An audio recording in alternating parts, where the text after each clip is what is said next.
Master Poulet et Canon Français, Master Poulet ou Canon Français. Master Poulet, c'est une chaîne de fast-food qui a déclenché une polémique. On va y revenir, bien entendu. Le Canon Français, ce sont des banquets censés rassembler l'identité française. Bref, deux affaires en apparence disparates, mais qui soulèvent toutes deux la même interrogation, celle de la place des classes populaires dans l'espace politique, celle de la question de l'immigration, de la gentrification. Bref, pour en parler, nous sommes en duplex avec Vincent Tibéri. Bonjour. Bonjour. Vous êtes sociologue et professeur à Sciences Po Bordeaux. Et puis ici même, dans ce studio, Rémi Lefebvre. Bonjour. Bonjour. Vous êtes professeur de sciences politiques à l'Université de Lille et à Sciences Po Lille. Alors, Rémi Lefebvre, est-ce que vous êtes plutôt Master Poulet, Canon Français ? Oh, j'aime bien à la fois le poulet. Alors je sais pas, le Canon Français mange quoi, du cassoulet, je sais pas. Mais en tout cas, en tant que sociologue, moi, ce qui m'intéresse beaucoup, c'est effectivement qu'à chaque élection présidentielle, la question des catégories sociales, la question de la composition de la société, et du coup, à travers sans doute aussi des cibles électorales à viser, émerge. Et donc, les conjonctures électorales sont toujours un moment où cette question, en fait, de la composition de la société française affleure, et c'est bien ce qu'on voit à travers ces controverses qui peuvent paraître parfois un peu dérisoires, mais qui sont assez intéressantes sociologiquement et politiquement. Bon, alors, attendez, parce que a priori, Master Poulet, c'est une chaîne de fast-food. Le Canon Français, ce sont donc des personnes qui se présentent comme étant apolitiques, qui sont censées vouloir se réunir entre elles autour d'un certain nombre de mets qui incarnent, disent-elles, l'identité française. Où est la politique là-dedans ? Alors, d'abord, sur les banquets, je ne suis pas sûr que la question des catégories populaires soit vraiment présente dans cette question. Alors, ça renvoie à un imaginaire un peu franchouillard et traditionnel. Mais c'est le peuple français, voilà, disent les... Voilà, alors la composition, c'est pas forcément le peuple et les catégories populaires, c'est pas tout à fait la même chose. Et il n'y a pas d'enquête sur les gens qui participent à ces agapes, mais je suis pas sûr qu'on y trouve beaucoup de milieux populaires. La question de Master Poulet, là, elle est plus directement liée à la question des banlieues, de la question de la gentrification, la question. Il y a plein d'enjeux qui se superposent autour de Master Poulet. Expliquez-nous, on va essayer de les énumérer, ces enjeux.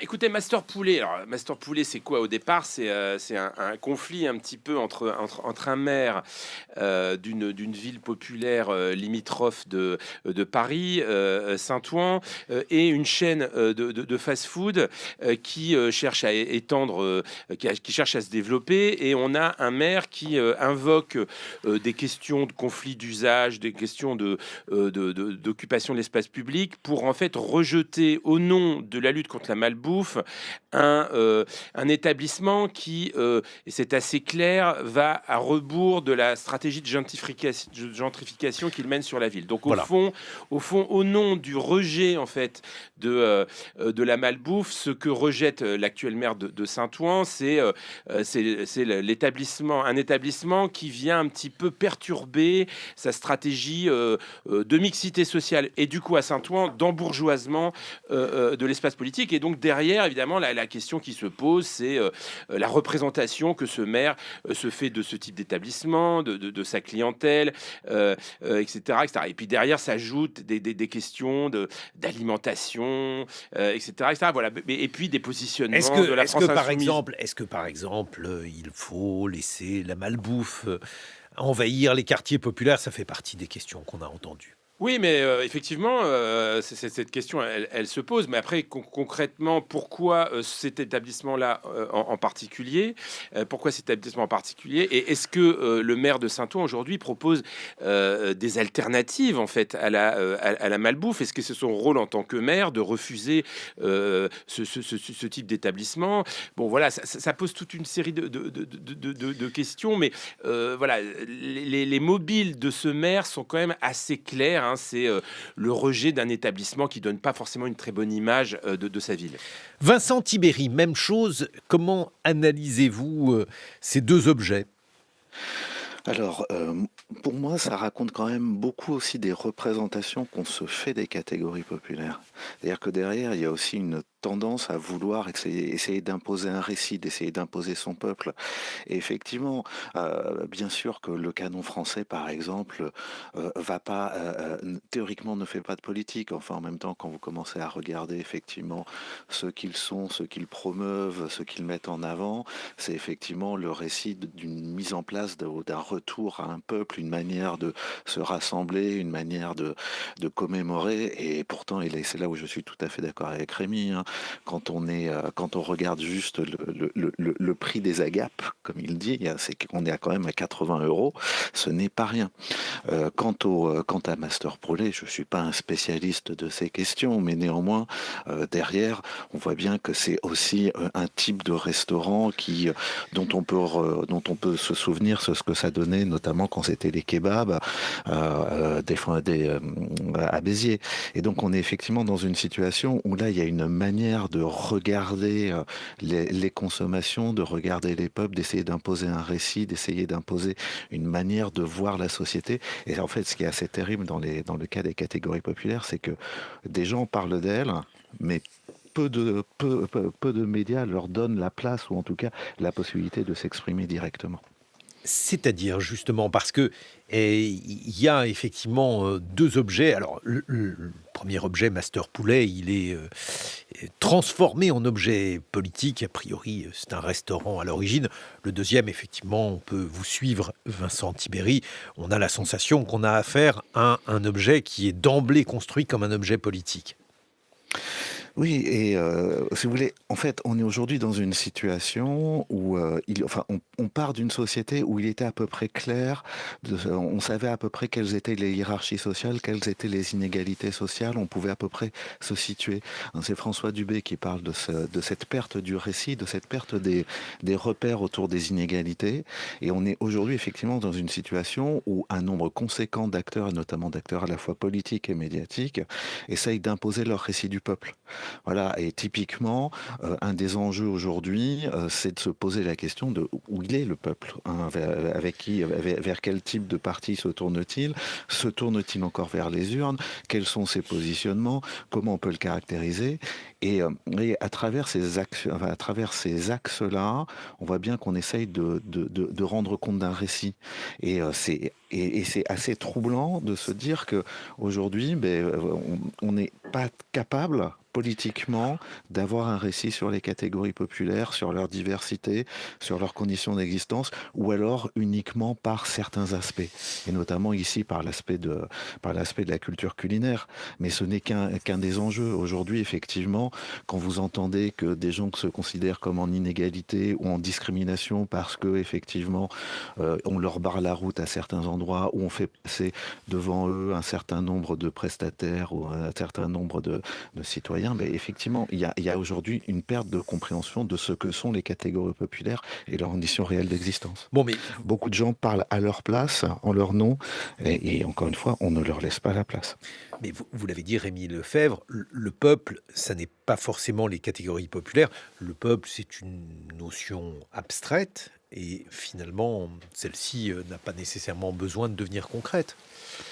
Oui, alors le peuple, effectivement, il y a deux grandes dimensions. Il y a le peuple au sens large, la communauté politique, la population dans sa globalité. Et puis il y a le peuple au sens plébéien du terme, plutôt le peuple au sens de le populaire, les catégories populaires. Ce qui est compliqué aujourd'hui, c'est qu'on est sorti d'une société, on était dans une société de classe où les groupes sociaux étaient relativement homogènes et bien identifiés, à une société aujourd'hui beaucoup plus fragmentée. D'ailleurs, on ne parle plus aujourd'hui de classe ouvrière, on parle de catégorie populaire au pluriel, et énormément de travaux de sciences sociales insistent sur l'hétérogénéité des catégories populaires au regard de leur géographie. Hein. On a tendance de plus en plus à raisonner de manière géographique. On va parler de catégories populaires issues de tel ou tel territoire. Et aujourd'hui, effectivement, il y a une difficulté à produire une vision plus homogène de la société, ce qui est un des rôles, par exemple, d'une force politique comme la gauche. La gauche, sa vocation principielle, c'est quand même de représenter les intérêts des catégories populaires. Hein, c'est sa vocation historique initiale. Et aujourd'hui, elle peine beaucoup à le faire, à produire effectivement un récit commun, parce que ces catégories populaires aussi sont traversées de contradictions. Lesquels? Les contradictions, des contradictions effectivement, pas tant finalement d'intérêt économique, parce que je pense que effectivement les catégories populaires, c'est-à-dire des catégories qui cumulent un certain nombre de désavantages sociaux en termes de revenus, d'éducation, de capital culturel, de patrimoine, par exemple, ont des intérêts communs, hein, quelle que soit leur origine géographique, les services publics, l'école, l'éducation, etc. Mais effectivement, aujourd'hui, elles sont traversées par un certain nombre de contradictions par rapport à certaines questions. Hein, effectivement, la question de l'immigration, par exemple, qu'il ne faut pas surestimer évidemment, mais qui va traduire en fait une distribution de ces catégories populaires un peu différenciée. C'est-à-dire qu'effectivement, les milieux populaires issus des anciennes régions industrielles n'ont pas forcément le même rapport à la question de l'identité française que des catégories populaires issues des banlieues, qui sont victimes de discrimination et qui attendent aussi de la gauche un discours sur ces questions-là. Et effectivement, ces contradictions internes aux catégories populaires sont un des éléments très importants, des faiblesses et des contradictions et des divergences aussi. On le voit ces derniers jours, par exemple, très très clairement avec un autre enjeu d'actualité, c'est les polémiques autour de François Ruffin et l'immigration. François Ruffin et sa bande dessinée, pendant ces derniers jours, des extraits de ces bandes dessinées ont été déversés sur Alors, qu'est-ce les qu'elles réseaux sont sociaux. ces bandes, enfin cette bande dessinée de François Ruffin? C'est en fait, effectivement, alors moi je n'ai pas lu la bande dessinée, je vais me garder de toute interprétation globale de cet objet, parce qu'on a apparemment, il y a quelques planches de cette BD qui font débat, mais très clairement, ce que révèle cette bande dessinée, c'est que il y a le rapport de François Ruffin et de Jean-Luc Mélenchon au milieu populaire est assez différent. C'est-à-dire que globalement, on a Jean-Luc Mélenchon qui très clairement cible une fraction des catégories populaires. D'ailleurs, il l'a dit à certains militants, hein, ne militez pas dans certains quartiers, dans certaines zones géographiques, ça sert à rien. Et puis effectivement, François Ruffin qui, lui, considère que il faut toujours aller chercher les fâchés pas fachos, et qu'il faut reconquérir les milieux populaires, notamment en parlant d'immigration, au risque de valider l'agenda électoral de l'extrême droite. Bon, donc on voit bien, hein, on parle beaucoup aujourd'hui de segmentation électorale, et on voit très très bien que les catégories populaires sont à la vente, à la découpe, on pourrait dire concrètement. Hein. On les prend plus globalement comme une entité homogène, on va aller chercher tel ou tel fragment des milieux populaires, ce qui est problématique, parce que effectivement, la vocation de la gauche est de produire un discours unificateur sur des groupes qui ont, je le répète, des intérêts communs à défendre. Vincent Tibéri, sur François Ruffin et sa bande dessinée, si celle-ci vous inspire. Alors, moi, je l'ai lu, effectivement, et on va dire qu'en fait, un des enjeux, effectivement, de cette BD, si on comprend bien le débat, c'est de réconcilier. Et effectivement, dans le cas de François Ruffin, il y a cette idée, effectivement, qu'il y aurait des fâchés pas fachos, on peut réussir à les faire revenir, il y aurait des personnes d'origine immigrée, racisées, discriminées. Par le dialogue, on pourrait recréer. Bon, voilà, et effectivement, un des enjeux aujourd'hui, c'est cette forme de segmentation, le fait que des gens peuvent vivre désormais dans des secteurs géographiques très très différents et ne plus se rencontrer, et effectivement, avant tout, avoir des préjugés les uns sur les autres. Après, je pense qu'une autre histoire quand même est celle de la dilution de la notion de catégorie populaire également, c'est-à-dire que un des enjeux, c'est qu'on a aujourd'hui une petite classe moyenne, voire une classe moyenne qui considère appartenir ou être dans les catégories populaires aussi, et donc avoir droit à. C'est-à-dire qu'on est aujourd'hui dans une situation où on ne réussit plus à se situer, et en ne se situant plus, on se sent plus légitime à revendiquer un certain nombre de choses.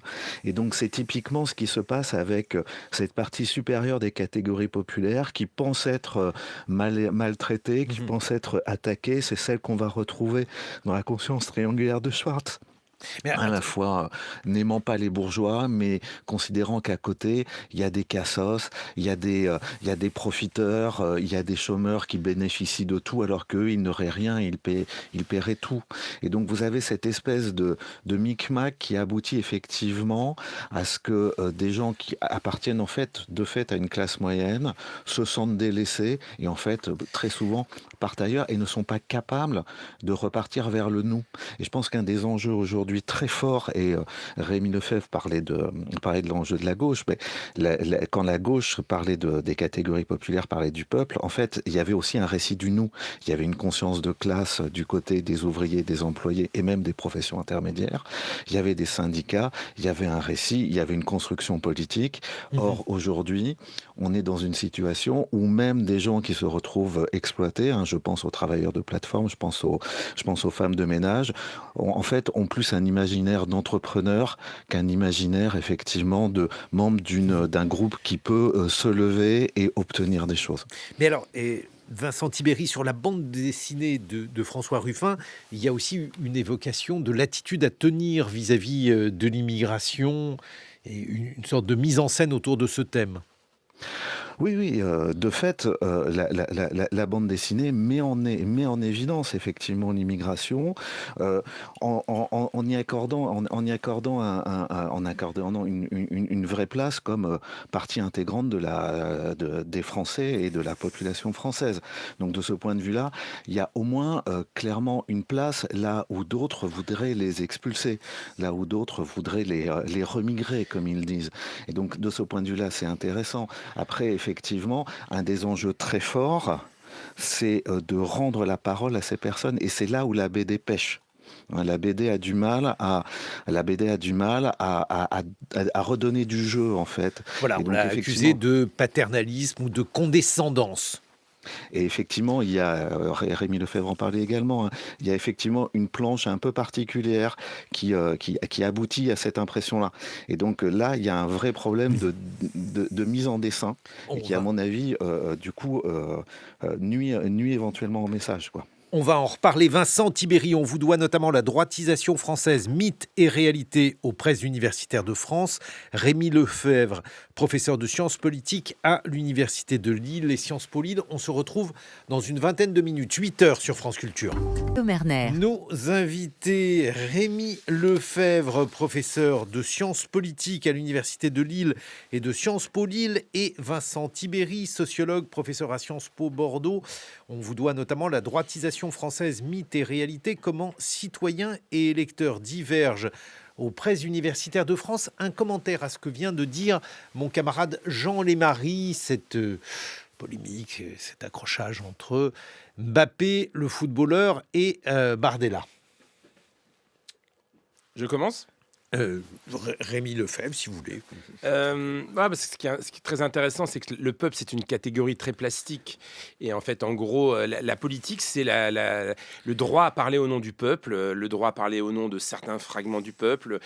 Et donc, le peuple est un objet de lutte symbolique en permanence. Et ce qui est intéressant quand même dans le cas de l'extrême droite, c'est qu'au fond, on a beaucoup évoqué l'ancrage du RN dans les milieux populaires, hein, qu'il faut relativiser, parce que certes, il y a un bon tiers aujourd'hui des cadres populaires qui votent pour le RN, mais il y a aussi beaucoup d'abstention. Et donc, quand on rapporte les électeurs du RN au taux d'abstention des milieux populaires, il faut relativiser cette dimension. Mais aujourd'hui, le vote RN est aussi un vote très interclassiste. Et aussi, il y a un vote bourgeois, un vote classe moyenne, un vote fonctionnaire. Et donc, effectivement, le RN tend à aujourd'hui se présenter un petit peu comme le propriétaire des quatriers populaires et du peuple, mais au fond, c'est devenu aussi un parti des quatriers, d'une fraction des quatriers supérieurs. Voilà. Et ces contradictions, alors qu'on voit très bien au RN dans ses positions économiques, hein, c'est-à-dire des positions économiques qui apparaissent comme sociales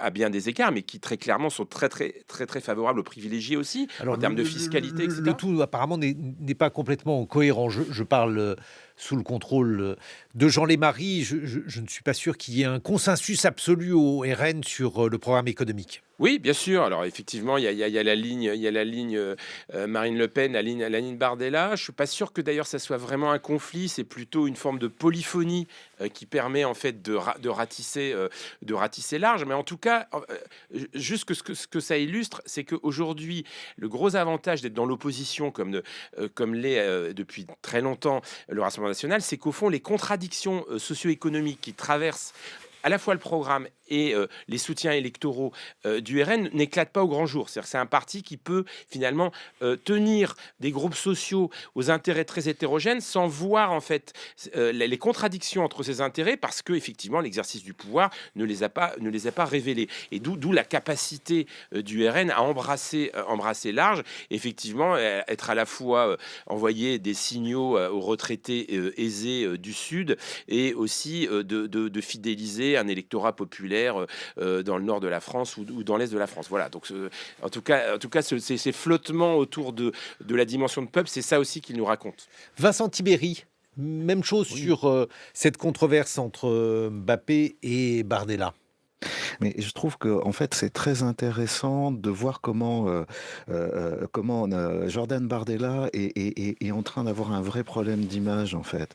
C'est-à-dire qu'il s'est construit comme étant le petit gars de Saint-Denis qui vient de nulle part, qui a gravi les échelles parce qu'il était talentueux, parce qu'il était engagé, etc., etc.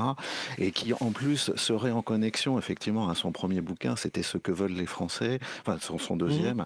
Mais effectivement, il met en avant une connexion avec le vrai peuple, en tout cas ce qu'il pense être le vrai peuple, et on voit en fait que progressivement, son histoire se trouble. Alors, il y a effectivement son histoire amoureuse, mais il y a aussi, et vos collègues de l'Obs l'avaient très bien noté, un certain nombre de changements dans le fait qu'il fréquente certains restaurants, dans le fait qu'il est Il se invité gentrifie. VIP au Grand Prix de Formule 1 de Monaco, où il aurait d'ailleurs rencontré son actuelle compagne. Enfin, voilà, il y a effectivement une espèce de hiatus progressivement. Qui est l'élite, en fait? Qui est le privilégié? Et ça, c'est quelque chose qui vraisemblablement va poser problème. Mais au-delà même de Jordan Bardella, on peut avoir en tête un certain nombre d'acteurs qui disent parler au nom du peuple alors qu'ils n'en sont pas. Si on prend certaines émissions médiatiques, je pense par exemple aux Grandes Gueules, on est quand même dans une logique où des gens parlent au nom du peuple alors qu'ils sont des professions libérales, alors qu'ils sont des chefs d'entreprise et que quelque part, peut-être qu'effectivement, ils doivent à leur travail d'avoir acquis ce statut, mais en fait, ils ne vivent pas comme le peuple, ou en tout cas, ils ne vivent pas comme les catégories populaires. Ils en sont très, très Mais éloignés. ça, Il y c'est a une quelque vraie chose différence entre d'assez... être un chef Pardonnez-moi, d'entreprise d'un je côté. vous coupe, Vincent Tibéri, comme vous Oui. êtes en duplex. Ça, c'est quelque chose d'assez courant quand on prend les personnages qui parlent au nom du peuple. Je ne sais pas, Bernard Tapie, par exemple, était l'une des personnalités politiques censées parler au nom du peuple. Et voilà, il n'était pas populaire dans son mode de vie. Ah oui, tout à fait. Non, ça a rien de nouveau, à ceci près que et là, Rémi Lefebvre l'a d'ailleurs assez bien montré dans ses travaux sur les partis, hein. On est aujourd'hui dans une forme de déconnexion, c'est-à-dire que vous avez des responsables politiques et également un certain nombre d'acteurs médiatiques qui, en fait, ont perdu les racines. C'est-à-dire, quelque part, n'ont plus tant que ça de connexion avec, effectivement, ce que c'est que la vie au quotidien d'une personne qui vit en banlieue avec des horaires atypiques, qui doit se prendre le RER, d'une personne qui vit dans le périurbain avec un vieux diesel et qui se prend effectivement l'augmentation de la pompe à essence. Enfin, toute cette nécessité de comprendre ce que c'est que la société par en bas, effectivement, n'existe plus. Alors, C'est-à-dire deux commentaires, Vincent Tibéri. Le premier commentaire, bon, sociologiquement, c'était ce que disait Max Weber. Pas besoin d'être César pour comprendre César. Alors ça, c'est une option. L'autre option, elle est donnée par Jean-Luc Mélenchon. Elle consiste à dire que, effectivement, les partis politiques traditionnels, à l'exception d'LFI, hein, puisque c'est Mélenchon qui parle, ne représentent pas le peuple et que seul LFI a véritablement des politiques qui représente la diversité du peuple. Vous choisissez quelle option, Vincent Tibéri? Un peu ni l'une ni l'autre, parce que dans les deux cas, en fait, les partis aujourd'hui sont des toutes petites organisations qui n'ont plus grand-chose à voir avec, par exemple, ce qu'était le parti de masse communiste dans les années 70, qui effectivement, lui, avait des racines très fortes dans les Ce qui catégories n'est pas le populaires. cas On est aujourd'hui dans des une partis, situation... selon vous. On va faire réagir Rémi Oui, Lefebvre. moi, ce qui me frappe dans tous ces débats, c'est que le peuple est parlé, en fait. On parle au nom du peuple, sans arrêt. Et en fait, le peuple, alors si on entend par peuple, parce que moi, j'aime pas trop cette catégorie qui est trop large, les catégories populaires ne parlent pas elles-mêmes. Et ça, quel que soit dans l'ensemble du spectre politique. Hein. J'ai publié une étude récente avec mon collègue Sébastien Michon sur les députés de la France Insoumise. Ils sont globalement peu issus des milieux populaires. Donc, en fait, ces luttes interminables sur qu'est-ce que veut le peuple, qu'est-ce que ressent le peuple, elles sont liées aussi à un phénomène sociologiquement documenté depuis très longtemps. C'est l'éloignement sociologique du personnel politique à l'égard des catégories populaires qui concerne d'ailleurs tout particulièrement la gauche. Alors, Guillaume Erner, vous avez rappelé Max Weber. Le fait d'être issu des milieux populaires ne garantit pas, certes, la représentation des intérêts sociaux du peuple, mais enfin, c'est quand même important. La variable de l'ancrage expérientiel dans les milieux populaires, c'est aussi un aspect important je dirais, de représenter les intérêts sociaux d'un groupe. Ça suppose aussi, en partie, en être issu. Hein. Et donc aujourd'hui, effectivement, ce qu'on voit très très bien, c'est que les milieux populaires sont une espèce de ventriloquie en fait. Hein. On parle sans arrêt au nom des milieux populaires parce que les milieux populaires eux-mêmes s'expriment peu, d'où ces spéculations, ces exégèses permanentes. Et ça c'est une donnée assez structurelle. Hein. Jamais on n'a eu aussi peu d'ouvriers présents dans les médias, présents à l'Assemblée nationale. Bon, ça, c'est un fait sociologique indiscutable. Jean Lémarie. Et pour aller dans le sens de Rémi Lefebvre, qui évoquait la question de l'abstention si importante, l'abstention si forte, notamment dans les milieux populaires, je dirais que d'une certaine façon, plus le peuple échappe aux politiques, plus ils en parlent, plus ils le mettent en avant. Là, on est vraiment au cœur de ce paradoxe, et ce peuple fantasmé, imaginé, brandi, est d'autant plus flexible, plastique, malléable. On en fait ce qu'on veut de ce peuple imaginaire. On en fait ce qu'on veut, mais là aussi, Vincent Tibéri, il y a au moins deux peuples. Il y a un peuple, celui de François Ruffin, on en parlait tout à l'heure, et ce peuple, alors je parle souvent de contrôle, hein, vous avez lu sa BD, on accuse François Ruffin d'avoir le souhait de trianguler en reprenant un discours sur l'immigration assez dur, celui du Rassemblement national, tout en se situant très à gauche du point de vue des mesures économiques qu'il pourrait prendre. Donc ça, c'est une première solution. Et puis la deuxième solution, c'est celle que préconise LFI, qui consiste à dire qu'il y a une nouvelle France. Est-ce que là aussi, ça n'est pas deux nouvelles déclinaisons du peuple ? Alors, c'est deux manières d'en parler, mais vous voyez, par exemple, sur la question de la Nouvelle-France, dès demain, vous avez l'enquête Trajectoire Origine qui va sortir. Enfin, en gros, le bouquin qui travaille sur l'enquête Trajectoire Origine va sortir. Et donc, on verra effectivement cette diversité des populations. Hein, et donc, on verra effectivement combien on peut parler d'intégration, on peut parler même de moyennisation, notamment des descendants d'immigrés. Donc, voilà, là encore, il se passe aussi des choses dans les représentations et dans le travail sociologique qui réussit à les déconstruire. En fait, moi, ce qui m'inquiète beaucoup, et pour rebondir sur ce que disait Rémi Lefebvre, c'est qu'en fait, on parle du peuple et finalement, je pense qu'un certain nombre d'acteurs politiques ont tout intérêt à ce que, en fait, une partie des catégories populaires, des employés, etc., disparaissent des urnes. Parce qu'effectivement, ça permet de parler du peuple sans avoir les ennuis du peuple, quelque part, sans avoir les ennuis des catégories populaires.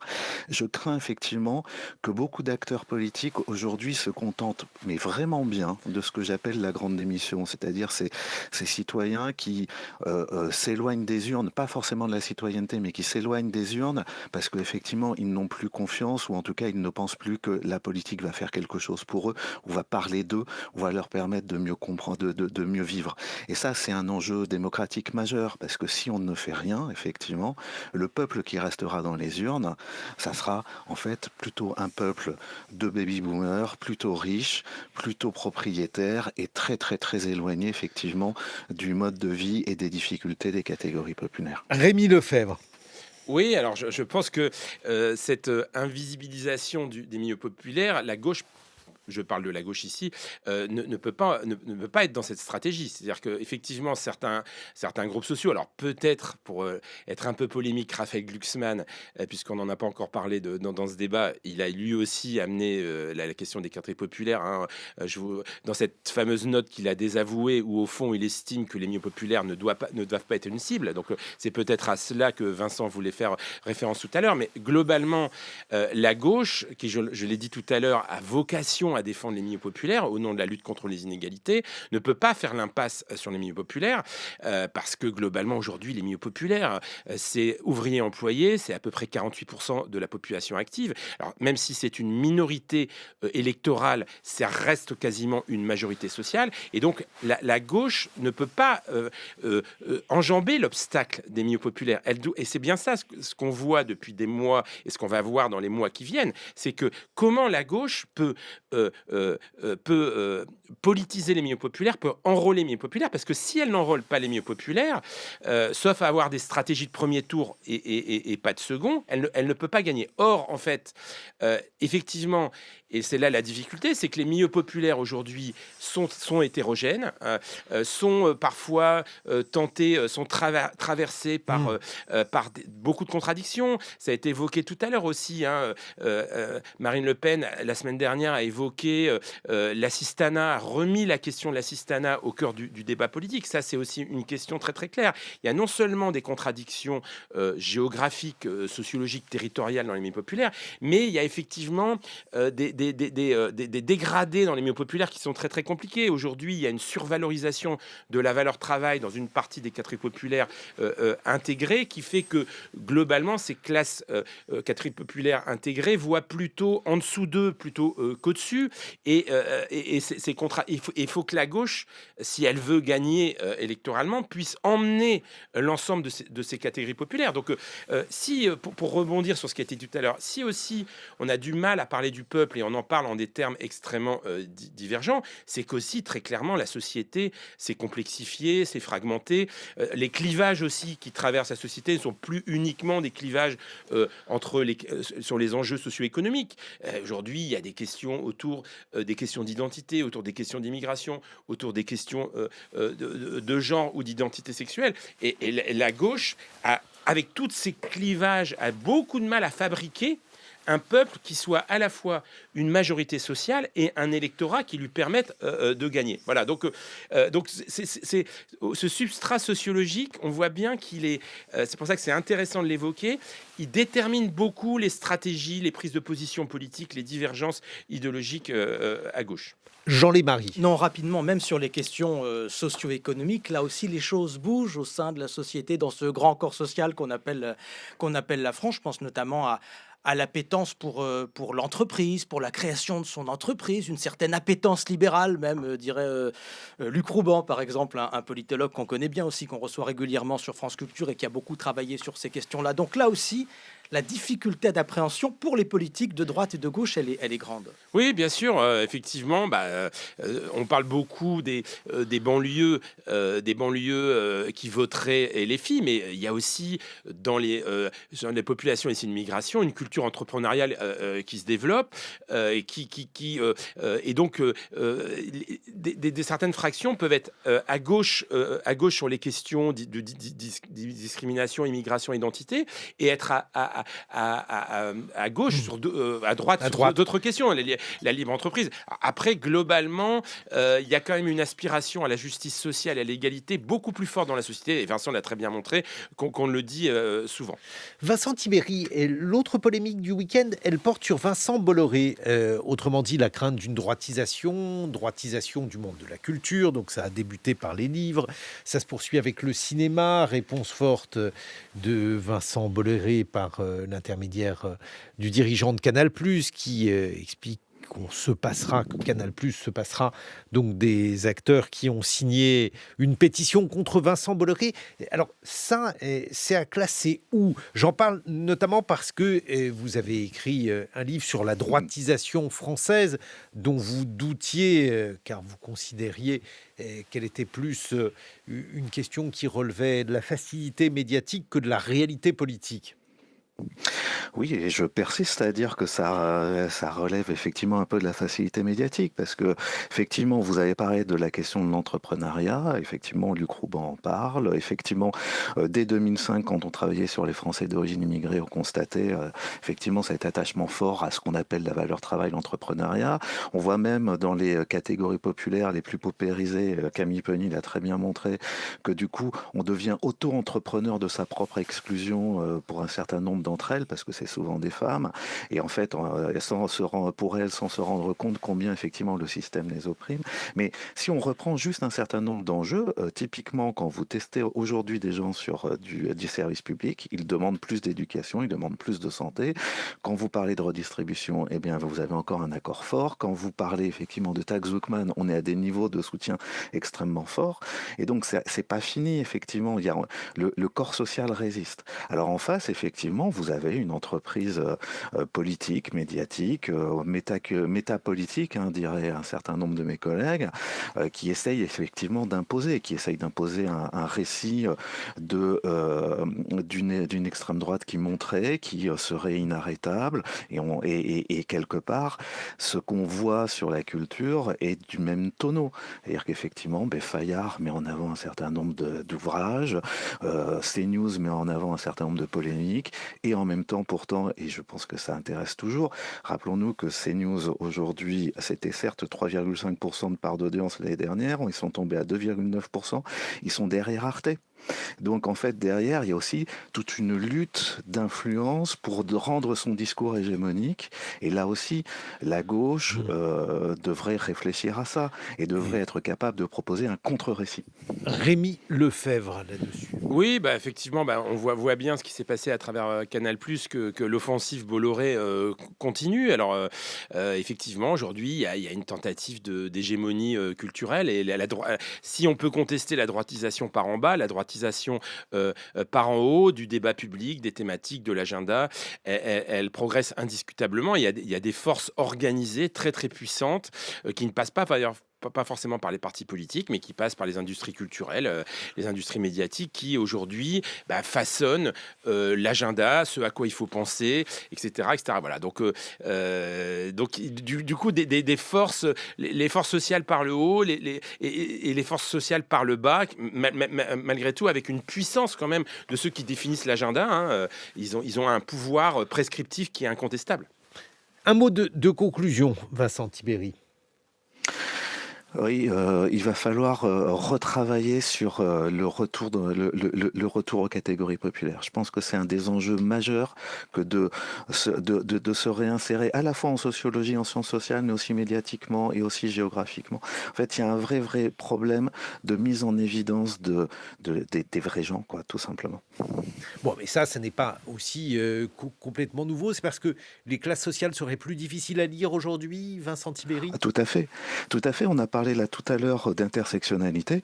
Aujourd'hui, par exemple, on se rend compte que si on veut vraiment réfléchir en termes de catégories sociales, c'est plus nécessairement les ouvriers en usine qui sont les plus importants, mais typiquement des emplois féminins d'aide à la personne, atomisés, assez invisibilisés et pourtant essentiels à bon fonctionnement de notre société. Un mot de conclusion, Rémi Lefebvre. Oui, moi, ce qui me frappe très très brièvement, c'est qu'à chaque élection présidentielle depuis 2002 et la défaite de Jospin, la question des milieux populaires réaffleure et réapparaît toujours quelques mois, quelques semaines avant les élections présidentielles, parce qu'en fait, on se rend compte que ces classes qui sont invisibilisées, elles restent quand même assez déterminantes. Hein, je l'ai dit tout à l'heure, c'est un Français sur deux qui appartient au milieu populaire, et donc on peut pas faire l'impasse sur ces catégories, même si certains voudraient les congédier. Et voilà, et effectivement, elles réapparaissent, mais leurs contradictions réapparaissent, leur pluralité, leur hétérogénéité, et donc ça va être à nouveau un des enjeux électoraux sociologiques des mois qui viennent, c'est absolument évident. Merci beaucoup. Rémi Lefebvre, je rappelle que vous êtes professeur de sciences politiques à l'Université de Lille et de Sciences Po Lille. Vincent Tibéri, sociologue, professeur à Sciences Po Bordeaux, chercheur au centre Émile Durkheim. On vous doit La droitisation française, mythe et réalité, comment citoyens et électeurs divergent. C'est aux presses universitaires de France.